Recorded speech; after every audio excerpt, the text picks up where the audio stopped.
And welcome back to the program.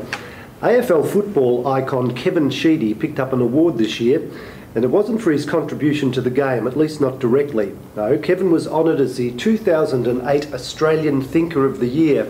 The man who presented the award was Dr. Michael Hewitt-Gleason, the principal of the School of Thinking, and he joins us now. Welcome to the program. Hi Stephen, how are you? Now, firstly, what does Sheeds bring to the table? I mean, he's always been a little bit out there, but how does he earn the title? Well, he's quite widely known both in the sport and outside the sport as a lateral thinker. Someone who thinks outside the square. And when you talk to him, and his book's just been published, he actually rates the value of thinking and the head game of football as being very high. Is that what it's all about, thinking outside the square? Thinking outside, well, we're pretty good at thinking inside the square, so that's important. We're not all great at thinking outside the square, and he's actually done a lot, not only for his team, Essendon, but for the whole sport over the last 20 years. Now, tell me about the School of Thinking. How did it come about?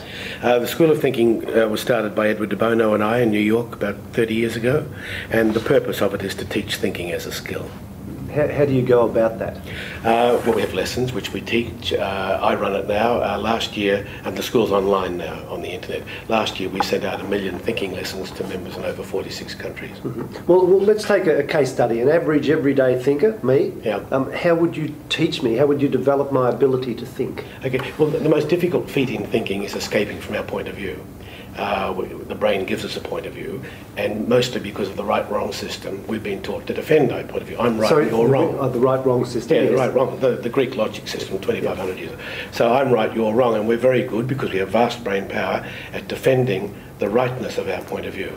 Well, obviously, if you're defending the rightness of your point of view, you're not escaping from it to find a much better one, and that's what we teach. So is that a series of exercises, or is it a total shift in the way I approach a problem?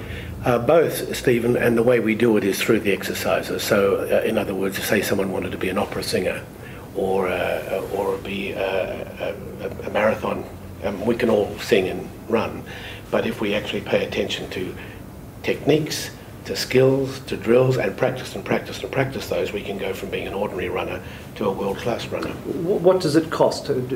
How much would it cost me to do a course, for example, with your school? The School of Thinking is pro bono, so there's no charge of any kind for any of the training. So how do you finance it?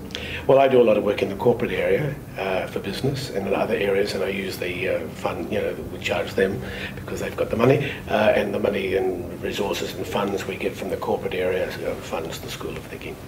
But you've just introduced this into the Victorian curriculum. Do you get paid for providing information or providing something for that?